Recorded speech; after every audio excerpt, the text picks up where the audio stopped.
Thank you very much, Liliana, for joining our interview. Can you please introduce yourself and tell how do you work with startups? Hello, Slava, and thank you very much for inviting me to this session. I'm Liliana Caimacan, Professor of Marketing at Entrepreneurship at HALT International Business School, marketing strategist, an innovation expert with quite a wide range of experience working in different companies in the corporate world and working with smaller companies, consultant, supporting smaller startups, smaller businesses, SMEs to grow and really engage further with their customers and achieve kind of better results. I start working with HALT Founders Lab as part of my academic journey. So when I joined HALT Business School, we had an incubator, so being passionate about supporting people, supporting businesses to get the best in whatever they do. So I really start engaging with our founders, contribute to the development of this incubator, where we build and help students building their business ideas and allowing them, to have something ready to be launched in the moment when they graduate. I think otherwise also very passionate about building brands, engaging with customers, and helping people to get the best version of themselves. Thank you, Liliana. Looking back, how has your perception of startup world evolved over time? We see quite a lot of changes happening into the startup environment. If we're looking probably in the last 5-6 years only. So if before it was good enough to have a very strong idea, which will differentiate you versus the other competitors, nowadays that's not enough, I would say. We see technology really enhancing the way how startups can develop, how quickly can develop, but also how fast they can fail. So I think one important point to have in mind is the point of differentiation changed. Yeah, so in this new world we live in, with technology impacting strongly the startup ecosystem, the businesses are changing significantly and they need to engage better with the consumers. And I would say key point nowadays would be the way how they can set up versus the others, and it is about execution. So I think the big change is moving from great idea to a great execution, great engagement with the customers, and fast adoption of the technology and integration within the business. Thanks a lot. And also, as you know, a lot of startups are actually founded by current or just young graduates or current students. And I know that one of these big projects you also running is the HALT Founders Lab. Can you tell more about this program? Yeah, definitely. At HALT International Business School, a few years back, we set up an incubator, which basically supporting students having business ideas to develop this further. So really add more, more things around this, the idea, bring it from the very, very early stage and very, kind of starting point to what may look like on a later stage of business. So starting and understanding who the customer is, going through different other aspects related to create your prototype, go and test with the consumers. And I think what's very unique about HALT Founders Lab is this collaboration with various external partners like Elegant Club, where we allow our students or encourage them to get in contact with other people, engage, share their ideas, get feedback, get mentor, get support to progress with their business idea and bring this to life in the moment when they graduate. And I think one of your, specialty about your program that you have quite tight relations with these other external partners and external organizations. And we see the results because we have great examples from HALT Founders Lab as a close web team. They just won the Mayor's Entrepreneurship Award last year. And it's impressive how much support you do for startups. And as, of course, one of the supporting mechanisms for startups, we have is the collaboration between Allergen Club. So how did collaboration happen? Maybe you can reflect back and from your perspective. So I think first of all, Slava, I would like to thank you for your hard work and your involvement in Health Founders Lab and bringing this Allergen Club and Health Founders Lab together. I think that's really brilliant. It all started with the need for us to go to engage with external partners to bring a completely new, different perspective to our students. So my colleague Daniel Rucare and I are helping and supporting students. There'll be other members of faculty, but it's always very important to connect our students, our founders, with external entrepreneurs, people who succeeded, people who have experience, mentors, people who are looking to support development of these businesses, and definitely allowing them to go to the next level, what exactly Allergen Club is doing. So really helping them to accelerate the development of the business, especially in the moment when they can create it. Of course, there are a lot of examples we have. Close Up probably is one of the most recent ones. There are few others. If I'm looking back, Torteria, it's one of the brilliant examples we had. One of our former students launched her business, very successful.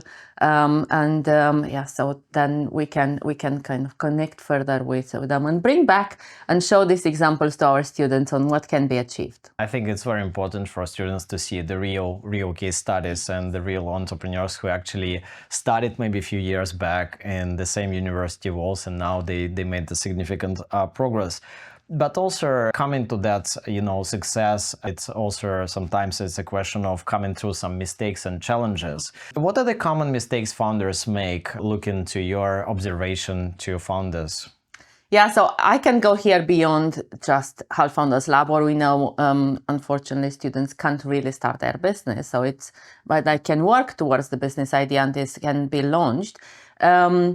Definitely, I think there are a few things. Probably one would be focusing quite a lot on the technical side. Many of the startups, many of the businesses, now they start from or coming with something more technical. So I think founders many times really focus on the technical part, create the product or make it perfect before even going and testing with customers. So I think that will be one. Second, probably it is about neglecting the marketing part or leaving somewhere aside. While I think this is a fundamental piece which should be embedded into the business in a very early stage. Even before the launch, you need to have a clear customer defined. You need to know how to engage with them and have a clear plan to engage with them. Maybe starting from a seeding model and going on later on and growing the customer acquisition base. Definitely can be other reasons. Team, probably it's another big one. So having the right team, having the right competencies and skills as part of the team, which doesn't mean that all of them need to be need to be a founder within that particular startup. Some of them can be collaborators. Not having mentors or not having other people with whom you can connect and from whom you can learn, and probably avoid not having, I would say, a support system. Yeah, so which will allow you to thrive and go from over some big challenges in the business. It's actually not always possible to focus fully on a startup development, and most likely founders, they have work or study commitments in parallel. Mm-hmm. What advice you can give to the ones who actually need to build a balance in between and make sure they actually make it all work on the both sides?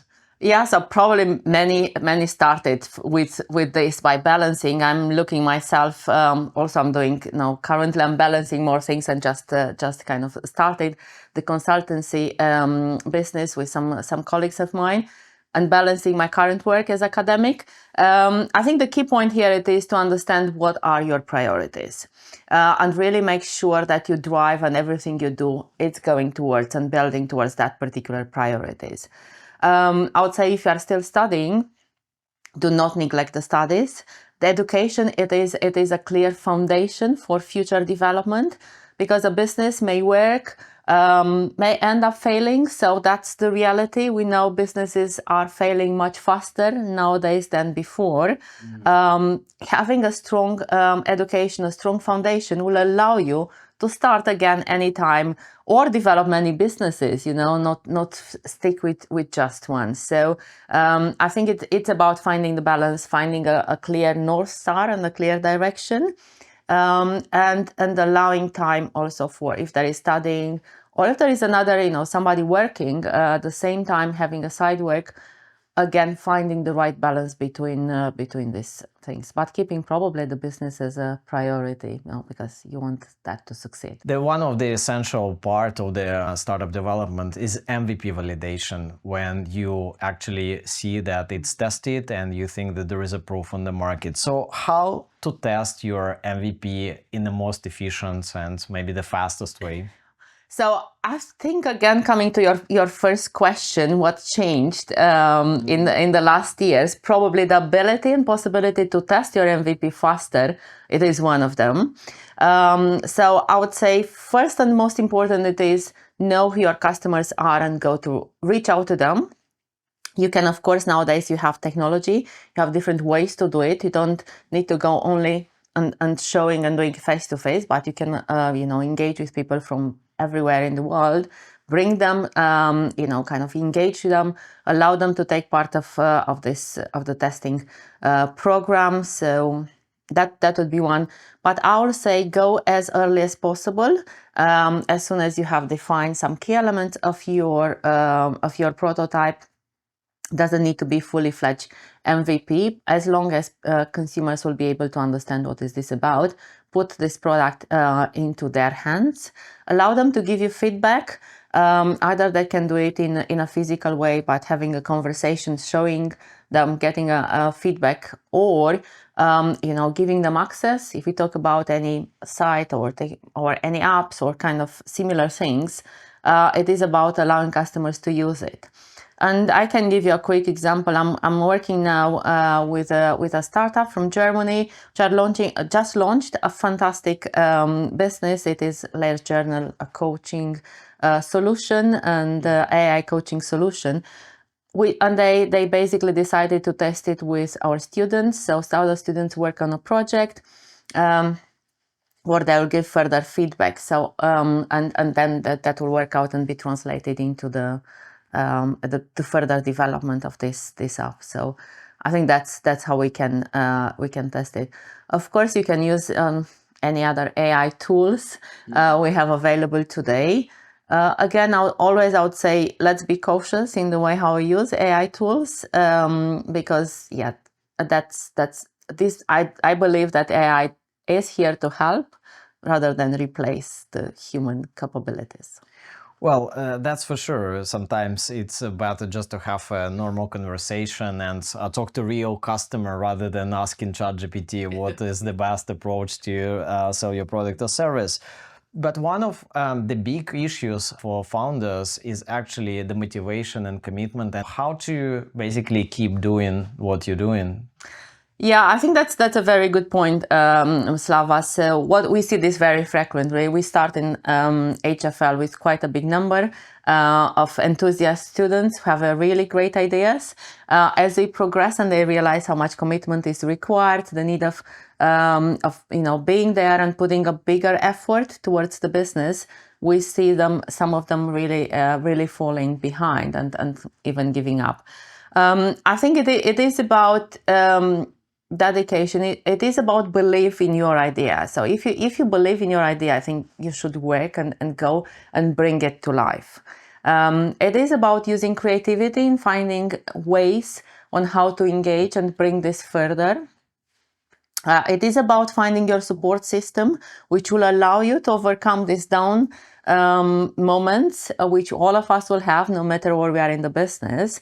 It's just probably if you are in a bigger business, in a corporate environment, there is already defined a support system, while a startup, most of the time you are by yourself. But being part of a community, either that's an incubator, accelerator, any other community with like-minded people, it's a brilliant solution to overcome any kind of the challenges or setbacks which may come up yeah, just because we have this particular big challenge. What you mentioned, support system, is very important. And also what I see that solo founders, they tend to give up faster or maybe more frequently in comparison to teams, the startup teams, which they manage to support each other in that way. I think just maybe a short build on this one, Slava. That's why the importance of the teams. So the teams don't necessarily, everybody needs to be a founder. Yeah, so the teams can be collaborators, can be mentors, can be advisors, part of your team, people with whom you can engage in the moment when the challenge is coming. So it's not being on your own. Probably also feeling a bit overwhelmed these days. It's another reason for founders to stop. So again, finding reasons to go further and getting help. So probably that would be another important thing. Asking for help.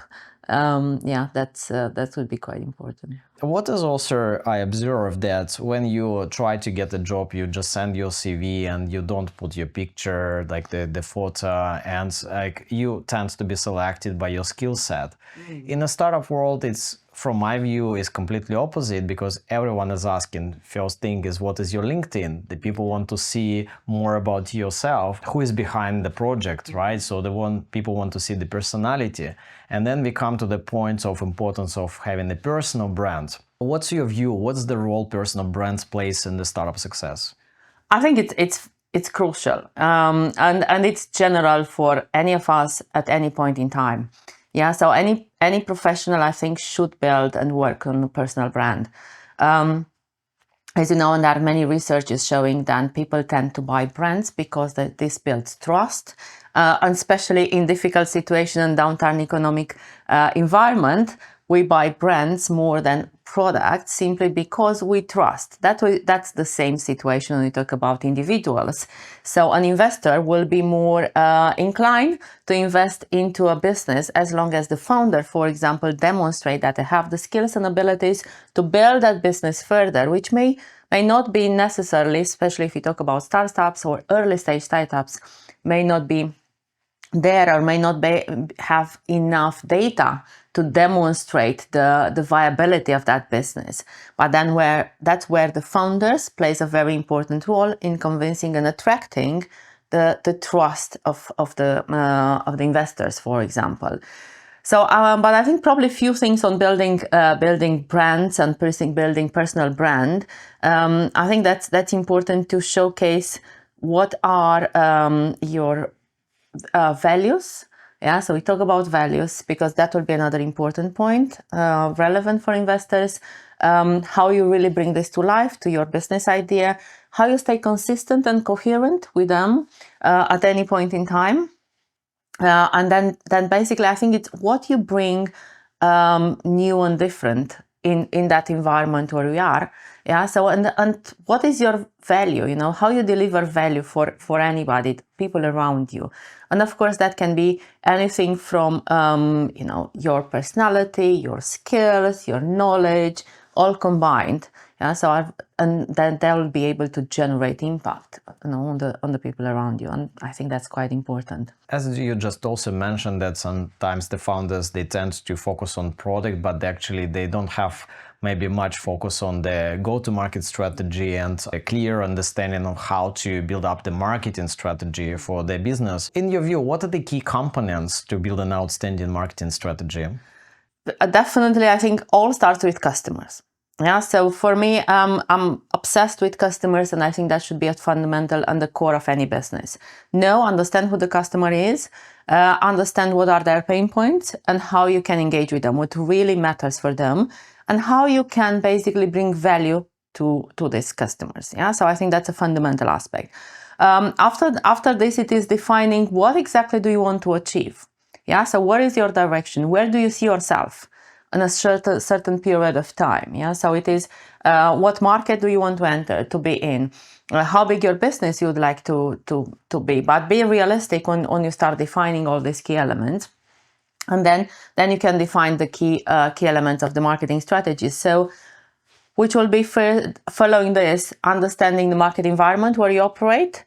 and be realistic in defining the opportunities. So we all dream to have, I don't know, billions, business of billion size. May take a while, to get there, or some may not really get there. Some may remain a niche business, for example, but nothing wrong with this. Be very clear on defining this opportunity, understand your competitors, understand the challenges in the market, and see how you can transform this into opportunities. Having very clearly your goals and a way to measure these goals, what will be your KPIs. And then we go to the basics of marketing, if you want. Have very clearly defined what is your product. Yeah. So when I say product, can be service, can be anything, or a mix of anything. What exactly are you going to offer to your customers? Do they need it? Do they know they need it? Are they eager to pay for it? Is this really bringing value to them? How do you reach them? Yeah, so making sure then you go and reduce the effort people will make to acquire a product. Yeah, so because there are so many options today, why they will make such a big effort to come to your product? You will need to deliver them a clear value. And definitely the other thing, it is the right price. So make sure that you have the right price, which doesn't mean to be cheap. It is make sure that you really value whatever you offer at the right price point. And then it is the part of communication. How do you engage with people? I think we see a lot of, especially young founders and entrepreneurs, jumping very quickly on social media, TikTok being one of the key ways to engage with customers. Nothing wrong with this, but make sure that's the right channel to engage, and they really are looking to or following that particular channel, and this is part of their life, and that's bringing us back to the customer. So I think that will be kind of the fundamentals, and we talk about go-to-market strategy. So understand where the customer is, what you offer to them, how you reach them, how you engage with them, and then last but not least, probably key point nowadays, it is building communities. Mm-hmm. Yeah, so at least for founders, for startup, you have a limited budget. You need to use every single penny you have in the best way possible, in the most efficient way possible. So community and building a relevant community is here to help. You just mentioned that some of the young founders, they go to TikTok and maybe, they use Instagram, of course. Do you see any generational shifts in marketing trends, or how these generations influence the new methods or new approaches of marketing? Definitely, there is a big change, because we see all of us know that Gen Z, it's very tech savvy, and social media plays a very important role in influencing their purchasing decisions and buying decisions.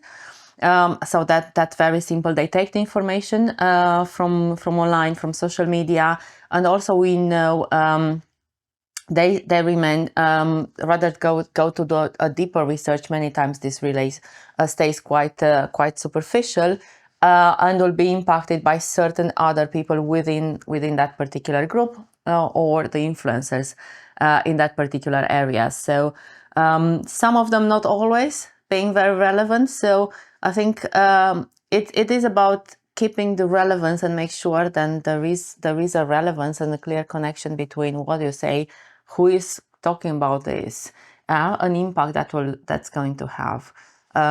Definitely, social media is here to stay and is going to be used further especially by the new customers. And probably if we look to Gen Alpha, the ones coming, we see this even more and more integrated into their day-to-day life, looking for different things. So I would say, talking about how we can engage will be about a story. It's about storytelling rather than ads. So probably a big shift coming to this, and how the new customers and the generation is taking their information. This is mostly impacted by storytelling. And by the recommendation, things you get quickly, easy to understand, easy to connect with, and so on. And you mentioned several times about the importance of community, and of course there's programs like Hard Founders Lab. It's a community of founders and entrepreneurs. Still, sometimes the founders, they're not fully convinced.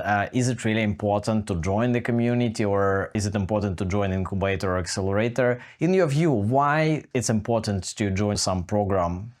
I think probably there are a few reasons. One, it is it's helping you to keep staying committed to the business. Yeah. So basically, being in a certain environment, that's definitely build up into this commitment and keep you on track with your development of the business, because that's so easy to derail nowadays.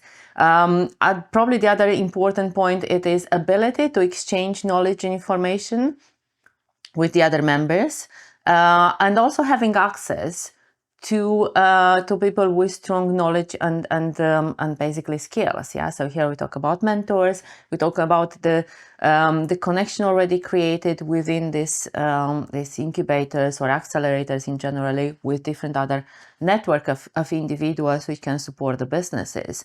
So just to summarize, probably it's threefold. One, it is keep you on track with developing the business, giving you support when you need it, support which can come knowledge, feedback, expertise, and basically helping you to share some of the resources or have access to resources.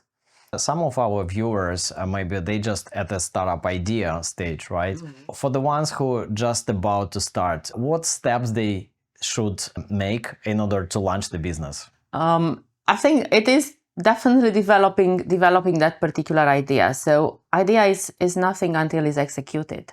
I see probably one important thing, it is share that idea into a structured, well-defined way with other people and understand if that's something which will have impact and get traction. Then go and understand who your customer would be, define the opportunity, and bring that idea to life in a tangible way, which is an MVP, a prototype, in any form or shape, and show it to the people. Get feedback on this one. Yeah. So I would say there is no need to register a business while you just have only the idea. There is so much work to be done between these two stages. So bring that idea to life. Think very clearly what exactly is about. Get the feedback, test it as much as possible, but also think of what is that particular business opportunity. Yeah? So it's what's the size of the business you can achieve, and what do you need to get there. One of the essential steps is to find a co-founder or build a team. As we discussed, that it's very important to have a support system and not exactly a co-founder, but someone maybe working with you together. Can you give an advice how to build a successful team for a startup? Any team would be few things which are very, very important. Understand what kind of skills do you need, so that would be one. Choose people, so select and identify that ones which will complement your skills as a founder. But I think it's probably even more important is find people with shared values.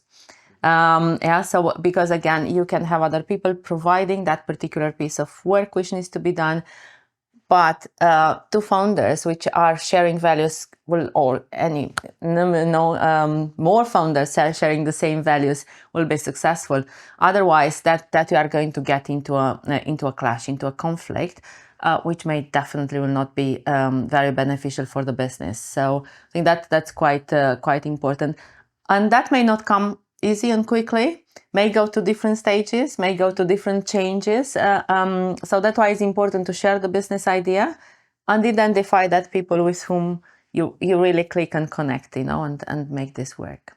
And actually, I know that a few founders, they found the co-founders during the Hot Founders Lab program. And I think this is one of maybe the ways to find the team is to join that incubator program and to find like-minded minds and, to have someone who is sharing the same interest. Definitely. Sometimes what we see it is, for example, students in HFL may come with similar ideas or ideas which can complement each other, or bringing them together, they can create and have a bigger impact. So basically what we do, we really encourage them to share this idea, then to come together and see how they can work, if that can work. We have what we call speed dating sessions.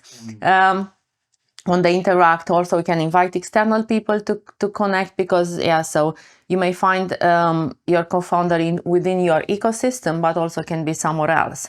So ability to network and interact with other people definitely is helping them to build and find the right team, the co-partner, the co-founder, or the team members. So it doesn't need always to be a co-founder. Sometimes can be just a team member, which fits very well with the business idea. You have such a solid experience in working with entrepreneurs. You have experience in the industry and in the academic world. What keeps you motivated to work with entrepreneurs? I think it's basically that enthusiasm and curiosity. So I think that really gives me the energy. When you see that passion for the idea, the passion of bringing something new, the passion of changing the world, because many ideas and entrepreneurs I've been working with, and now are coming with brilliant proposals, which are not just about money or being successful from revenue perspective. It is about having an impact. It is about creating something new. It is about solving a problem for customers. And I think that's brilliant. So that's why I absolutely love working with founders, because you see a lot of a broad idea and you see their enthusiasm, and then that gives me energy. What is the best way to approach you and maybe send you a message on LinkedIn? How the founders can pitch you the idea to make sure that you may be interested? Definitely, I encourage them to reach out to me on LinkedIn, and if they will send me a message, it will be good to kind of describe very briefly what the idea is, who the customer is. So as I said, I'm obsessed with customers, and I think that's where we should start rather than from product. So tell me what's the customer, what's the pain point, what's the problem you want to solve, and then definitely what your idea is about, and happy to help and support. So that's something I'm always interested in. Please, viewers, send message to Liliana, but be very clear about what your idea is about and who are your customers as well. You mentioned several times about the impact, right? And this word in particular is sometimes being overused, and we see that sometimes founders or startups, they say we do impact, but sometimes it's just kind of a buzzword rather than the real impact. So how to differentiate, right, between the buzzwords and the real impacts? How to make sure that the founders, they have real outcomes and the positive impact for others, not just like bold statements somewhere in social media. Unfortunately, we see this not only to the founders, we see this happening in case of many other big companies nowadays. And I think talking about impact, it's thinking beyond the numbers of the revenue, market share, any other KPIs, number of customers, so on and so forth. It is about any elements related to sustainability, for example. So how you can contribute to reduce the impact or waste or any other aspect. How can you improve the life of people using that product? So sometimes this can come with simple aspects. So then make people feel better about they live by using a product, but using I don't know, an app or something like this, whatever you can offer them. Is this going to improve the quality of life? Is this make them get better in what they do, be better humans at the end of the day? So I think that's something quite important. How we quantify, I think nowadays we see more and more solutions coming through in trying to quantify this impact when we talk, or measure the purpose when we talk about businesses or brands with purpose, and measuring the impact on society, on people, on planet. Probably there are quite a lot in the space of sustainability, and we have a lot of metrics or solutions to measure the impact, which some may be accessible to founders, some not yet. So probably that's one of the biggest challenge on how to make it more accessible. But if we talk about people or society, from simple act of understanding how do you touch the life of people and how and how many of them there will be, that's a way to embed this and measure the impact you have. I know that you actually support so many entrepreneurs in sustainability space, and it's also something we do prioritize in the Allergen community when we're trying to make sure that the founders, they have some socially driven ideas and some kind of sustainable ideas which provide some good outcomes for society. Some founders maybe not always coming from that side. And why do you think in general sustainability is important to focus on, and maybe to bring that sustainability into any business or some other ideas as well? I think it should be it should be embedded in any of the business, because we have only one planet, no? And the impact we see today, it's a major one, and we see the output. Okay, so all these changes we live in. So I think all of us, we need to be mindful the impact we have.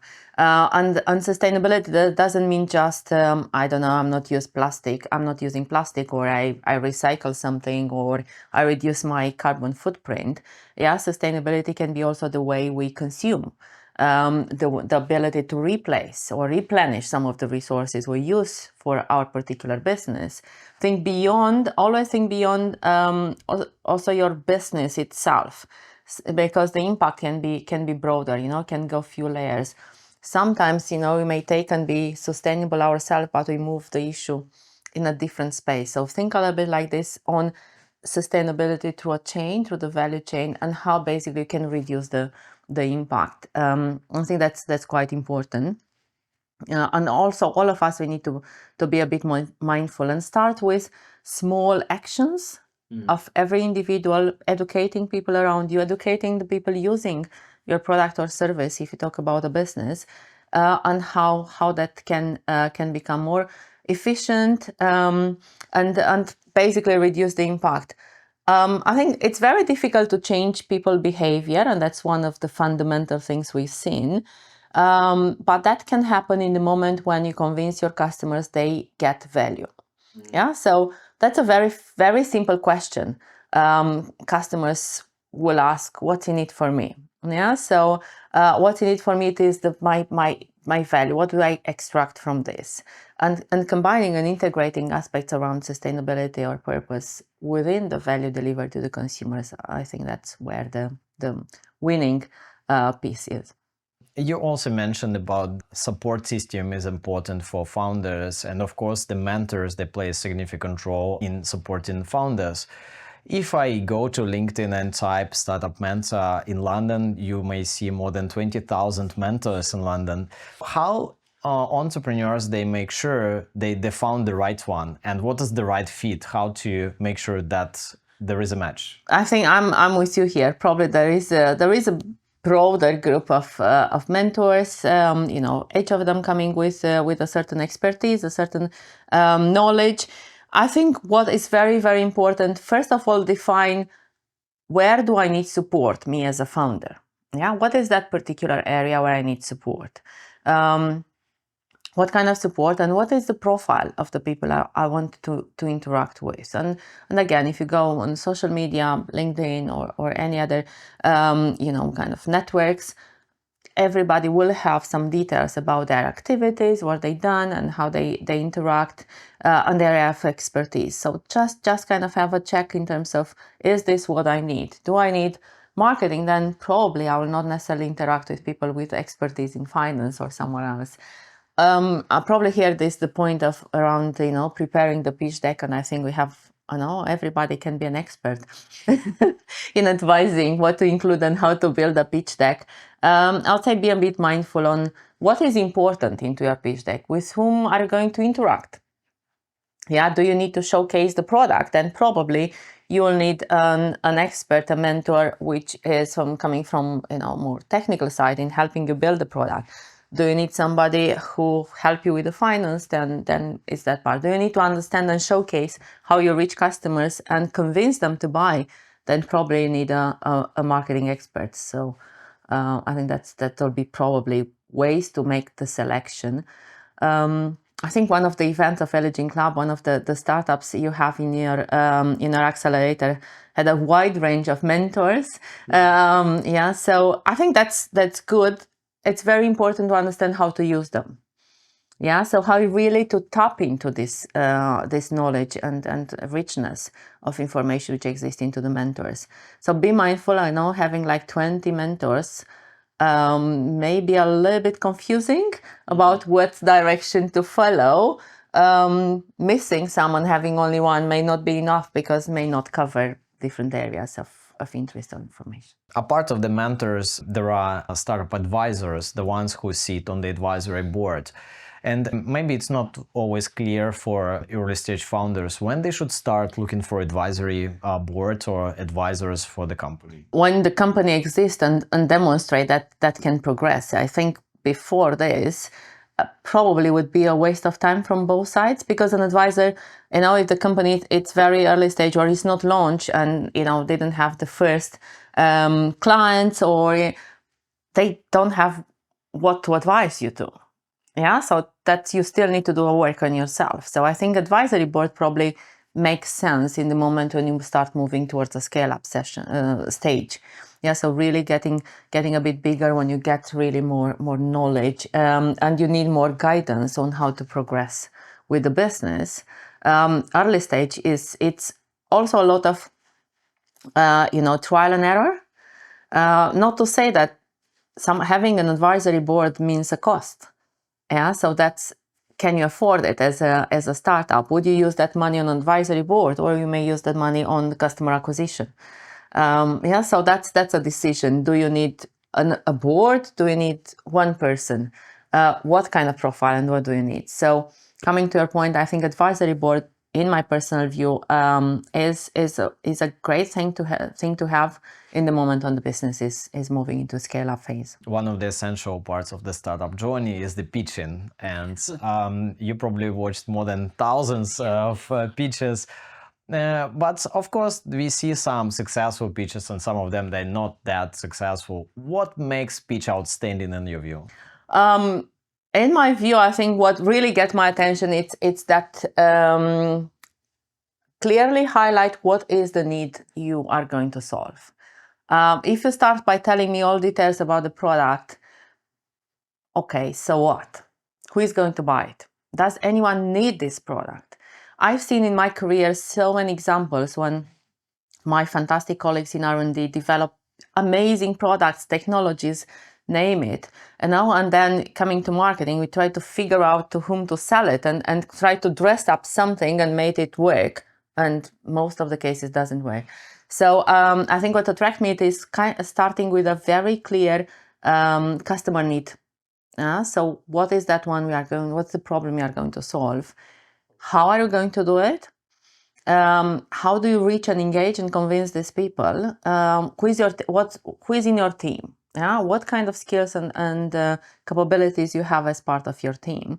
And of course, financials matter and showcase that there is an opportunity. But we know in this early stage that financials will be changing so many times. Yeah, so there is so much going on probably, and so many things will change. So probably yes, financials are important, but I would say probably not the most important thing.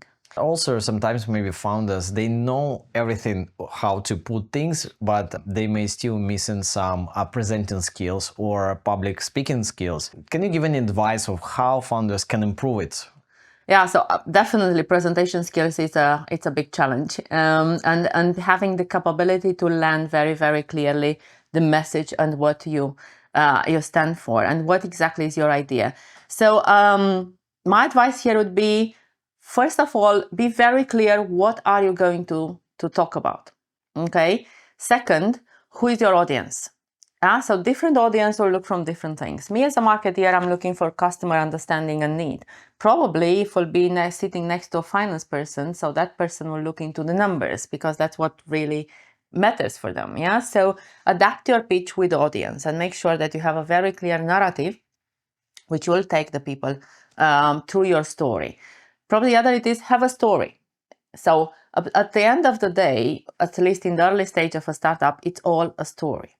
Yeah, so it is storytelling is very important, no matter what it is. Yeah, so if you look to how luxury brands can command a high price because there is a story next to the product. Okay, so then dress up the product with a good story and show your passion. So that out encourage them. So show that they are, they need to show they're passionate about that product, that idea. They believe in their idea, because if they don't believe, how can I? Yeah. So I see a lot of pitches, a lot of things. So I think that's important thing. Of course, practice. Many times we just go and forget to practice and land a very clear message. Have a good balance on delivering.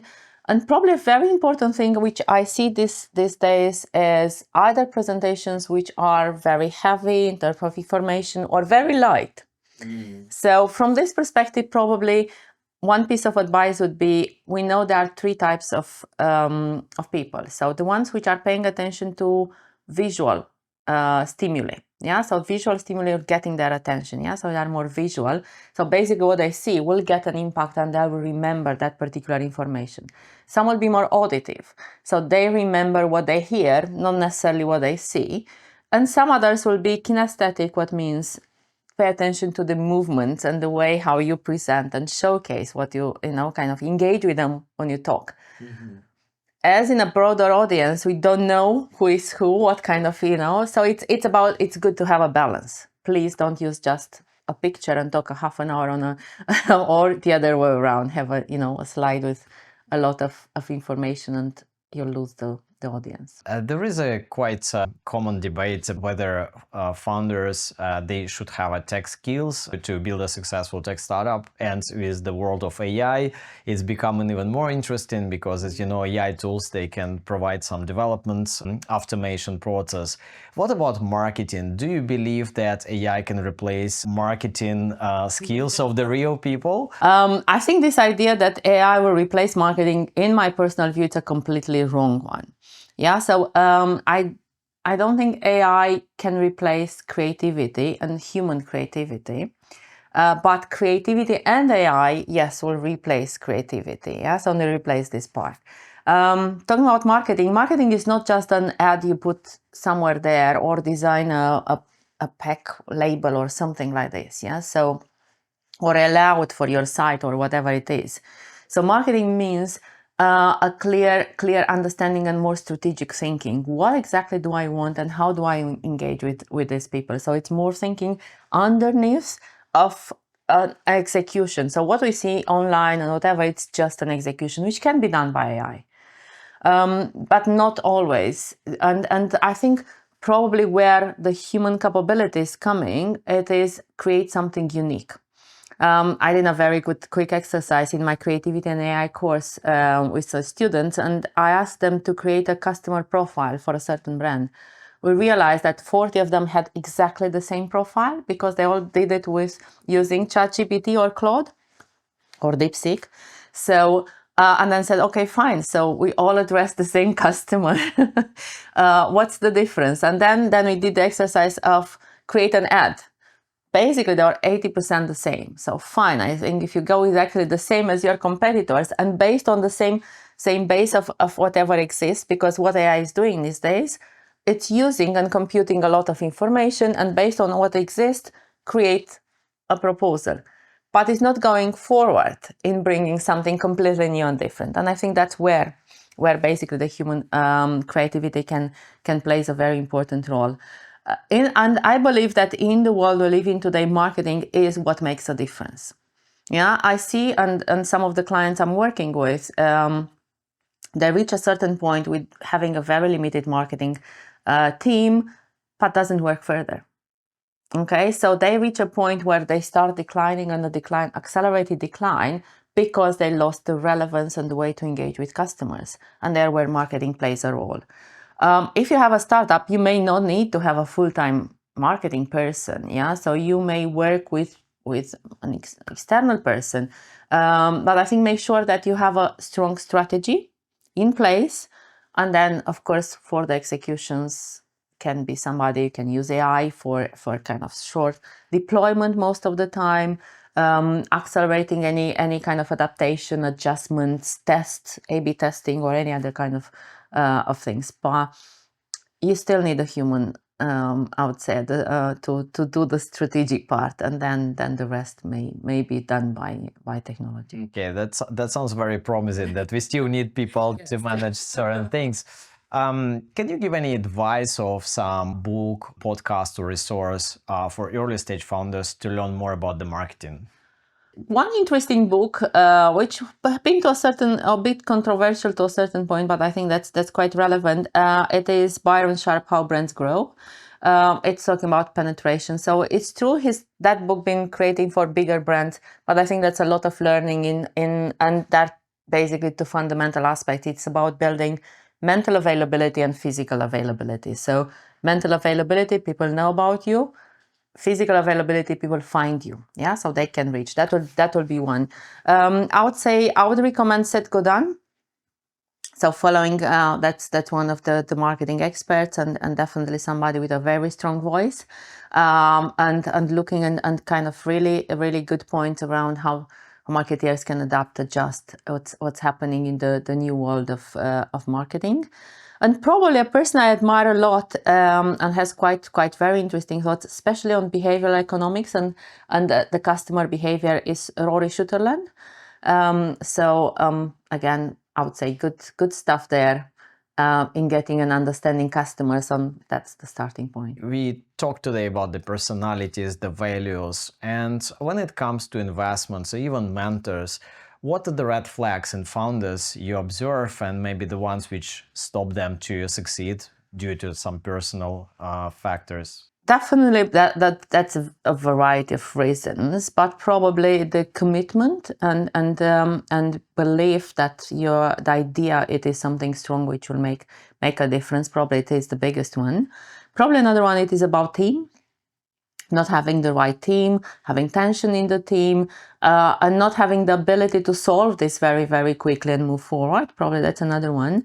Feeling overwhelmed because you may do too many things, and then you realize that's not, can't manage all of them, and not asking for help or tapping into a network which of support, and of course finance part. Yeah, so start building something very, very quickly. And I would say another important one, it is of course creating something nobody wants. Yeah, so not creating and adjusting or evolving your proposition with the needs of the customers. So we are looking at the environment we live in today. So many things are changing. Our preferences, behaviors as individuals, as customers are changing. Okay, so if you don't, as a founder, if you don't adapt your proposition, adapt your product, about your solution, whatever you deliver, with the new needs and evolving needs, then you'll be outdated very, very quickly. Somebody will come and I'll deliver something better. So customers will jump very quickly. Indeed, we live in such a fast-paced world today, right? So what are the top 3 tips you may give to founders to succeed in 2025? I think it is definitely learn and understand how to use technology into your own benefit. So keep the humanity. I would say that's another thing. And then the other, it is be obsessed with your customers. Yeah, so that will be for me kind of the key things, because the others, so if you keep your humanity and humility, this will allow you to be able to talk about your business in a relevant way and convincing way. Yeah, so if you know your customers, you'll have something which makes sense for them and brings them value. And of course, adopting and keeping up to date whatever it is will make you stand out in the crowd. Thanks a lot, Liliana. And now I would like to ask you the Blitz questions. And try my best. What's the most important mindset shift entrepreneurs should make? Be focused. What's the best piece of advice you ever gave to founder? Be obsessed with the consumers. How can entrepreneurs make better decisions under pressure? I'll say be resilient and build up the resilience. What's the best way to validate your startup idea before launching? Talk with customers, show them your prototype, get feedback, engage with them, and really make sure that you understand what they're looking for. What's the biggest mistake founders make when they try to scale too quickly? I think it's very much making sure then either the product is not good enough to support that development, especially if you talk about a technology one, or they don't have the resources. And here would be both human and financial resources. What's your best advice for creating a strong value proposition? It's be very clear what is the need you are going to solve and how you bring value to the customers. London startup ecosystem is crowded. How to stay out of the crowd? I think it's basically build your point of differentiation. Yeah, so I think that's very, very clear. Or identify a different ecosystem where you can build your business. How do you know when it's a time to pivot your business model? When you realize your customer are not buying and are not interested in your product, you need to do something, not continue doing the things as you've done before. What's the most common marketing mistake startup founders make? Talking about their product and forget to engage with customers. How should startups approach branding from day one? It's think of what is the message you want to deliver and build this coherent and consistent from day one. What are the values, the benefits, the mission, the impact you want to create, and integrate this into a clear, coherent message. What's the most effective low-budget marketing strategy for a startup? Building a community and attract some relevant customers which can become your ambassadors. When it comes to early-stage startups, what's the time they should start focusing on their social media? As soon as they have something to showcase to their customers and as soon as they have decent base of customers. What are the metrics startups can use to measure marketing success? It's about number of customers. It is about customer engagement. From if you talk about social media, likes, posts, comments, and shares. It is about also customer acquisition cost. You talk about you have a site. It is about engagement with the site, time spent on the site. Imagine that startup has a first customers and it looks promising, but what is the moment when you know that marketing strategy actually works? When you have customers coming back and generating talkability about your solution, your product services, and then you start getting also some user-generated content because they loved your product, they use it, they talk about it. How should startups balance between long-term goals and short-term targets? I think that's a question valid for everybody, not just the startups. I think keeping an eye on the long-term goal, it's about going step by step, so and having basically intermediate type of goals. What is going to happen after the first 3 months, 6 months, 12 months, but keep on always in mind the long-term goal. So if it doesn't work and you don't achieve, you may want to change the path rather than the goal. Thank you so much, Liliana. That was all from our side to get in the Blitz questions. Thank you very much, Lava. It's a pleasure to be with you today. Thank you for this opportunity. Thank you.